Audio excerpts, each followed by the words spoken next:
આપણા પોઈન્ટ ઉપર આવી ગયા છીએ। આ આપણો પોઈન્ટ છે, આ પથ્થર પડ્યો એ।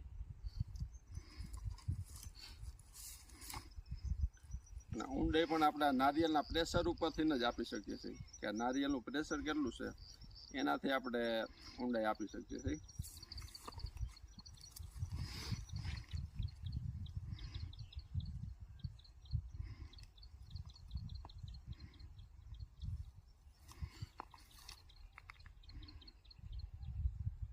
$550 ફૂટથી લઈને પોણા 600 ફૂટ અને 650 650 ફૂટનું પાણી છે આ જગ્યા ઉપર। એટલે